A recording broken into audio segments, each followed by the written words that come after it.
Hi, my name is Claude Kershner. I'm a doctoral candidate at Florida International University, and I will be presenting my research today.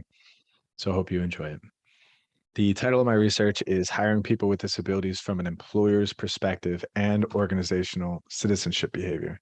And the catalyst to wanting to be a researcher in this space and to investigate these problems and to ask the research question was onboarding supported employment or hiring a person with disabilities into an organization that I was managing and that I work in.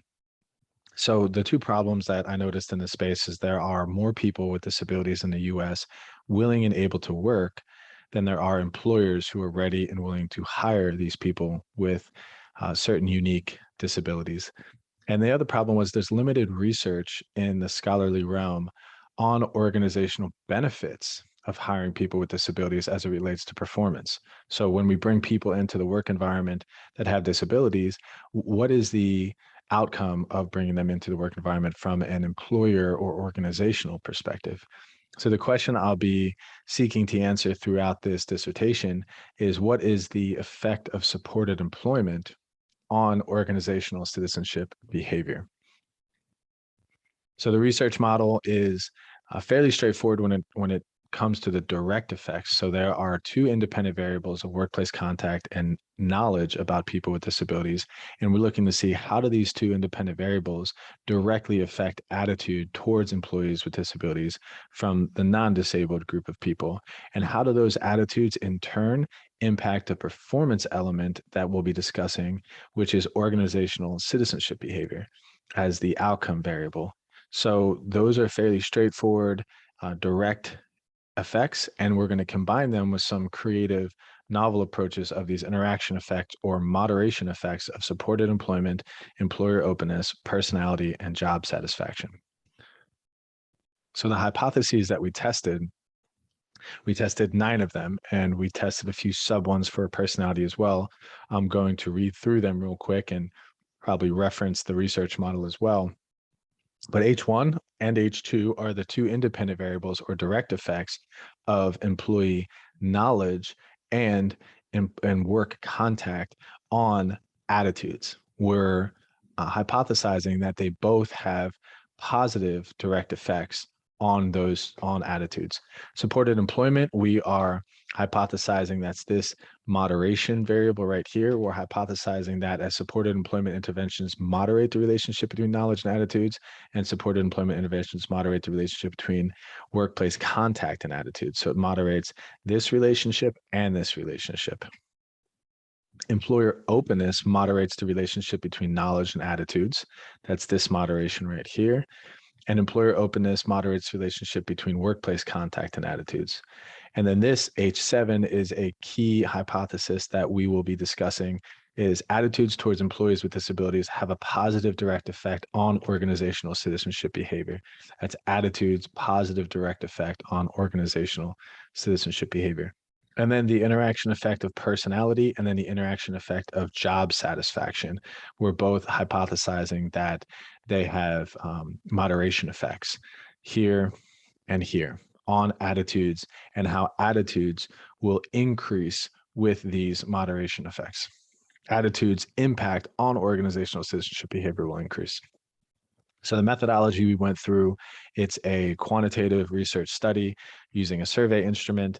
We had 6 well-established scales from scientists that have already validated these particular scales that we utilized and adapted for our survey instrument.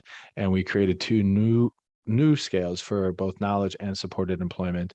The big component of this particular process over the last few years, but certainly over the last year, was the pilot study aspect to essentially operationalize and do the survey development of this particular survey instrument. We used 3 different iterations of that pilot, and I'll talk about a little bit more in detail. We conducted that over 3 months. And then, of course, the main study, we had 211 subjects, and we conducted that over a couple months as well. So more about the pilot study. Survey development was huge in this pilot study. It was a great learning process, and we had 3 different iterations. We solicited samples mainly from Amazon MTurk, spent some money doing it and figuring out How do these scales work together? Are they valid? Looking at the factor analysis, the different questions, what are they actually measuring? Testing some of the cross loadings. We developed two brand new scales from this, the employee knowledge scale and the supported employment scale. We'll talk more about those in a minute.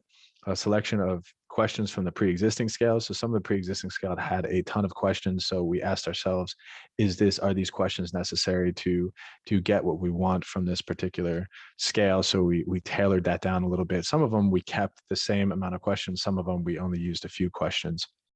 Selection of questions from pre-existing scales we just talked about. Changes and refinement of the research model. So the research model was originally had more constructs in it, but as we decided to conduct these pilot studies, we decided to remove some of those constructs from the research model. So the scale development, I'm going to spend a little bit of time here because I think it's important. Employee knowledge was developed. We have 4 questions measuring employee knowledge, and essentially they're all these misconceptions or false statements that people would believe if they don't have some level of formal training about people with disabilities. And we tailor these questions specifically to a work environment type of questions, or questions that would be relevant in the work environment. One example would be most disabilities are immediately apparent and easily noticeable. This is a false statement because a lot of disabilities are intellectual or developmental. You can't really see them from the surface. Supported employment included 5 major interventions common to supported employment. Some of these interventions are disability awareness training, utilizing job coaches, expressing to some of the people within the organizations the benefits and willingness of people with disabilities, how they want to work, and bringing them into the work environment is something that our culture and society is beginning to do. And so an example of this particular scale question is, does your organization offer disability awareness training to help you work with a person who has disabilities? Yes, no, or not sure were the answers to some of those questions. So this was our survey instrument. You can see some of the scales that we adopted and some of the authors and scientists that created those scales. And you can see the original amount of questions, and then of course the adopted amount of questions. The employee knowledge and supported employment were 2 new scales that we discussed, total of 63 questions. And now we're moving on to the main study. So the preparation up to that main study, there was a lot of work involved, a lot of scientific research into figuring out, what are we measuring? How are we measuring it? Are we actually measuring what we want to measure? And ensuring that that took place prior to executing on our main study. So as discussed, 63 questions. We had a couple demographic questions in there to provide an understanding of our sample. Our population of interest, we were looking for non-disabled employees or business owners working in the United States, including those who have worked in or own an organization that employs people who have disabilities. The way in which we went about soliciting samples, we had a convenient sample with the organization that I owned at the time called Reef Tropical. We randomly selected participants within this organization and asked them to complete the survey. I also utilized some of my personal contacts and Chamber of Commerce members.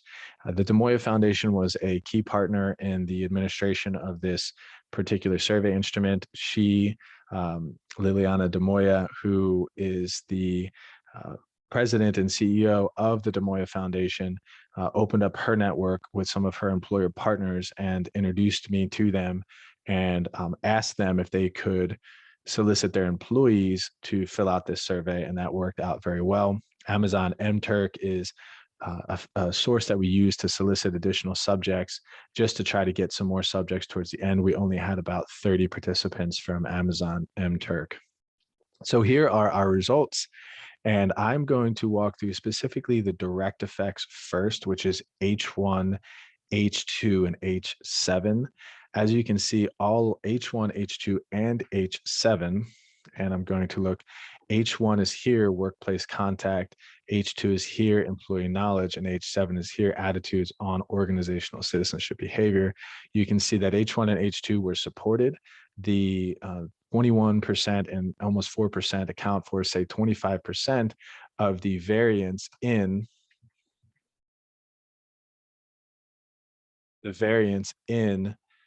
the impact on attitudes. So those 2 constructs matter. As you can see, knowledge matters more than workplace contact. So That's a key takeaway. The beta is a positive, so that means it's a positive effect on the dependent variable. And if you can see too, this relationship, attitudes towards employees with disabilities, is H7, and that is also supported, positive and significant. So that's a key takeaway, because our dependent variable of organizational citizenship behavior does matter. Attitudes does matter to influence that particular dependent variable. So everything prior to attitudes to increase attitudes or to make attitudes more positive matters when it comes to these performance behaviors. So that's H7. And then, of course, you look at these moderator variables, which is H3, H4, H5, and H6. If we can take a peek at them, H3 and H4 supported employment as it moderates both knowledge and contact, both of which were not significant. So if you remember, the research question was, what is the impact of supported employment on organizational citizenship behavior? We can see that neither of these particular effects were significant, but you can see that the adjusted R squared for H3 is fairly high. So there is something there. So it may require additional subjects, or it may require additional testing to figure out what is going on with that particular relationship. But as far as this study is concerned, supported employment moderation effect was not significant.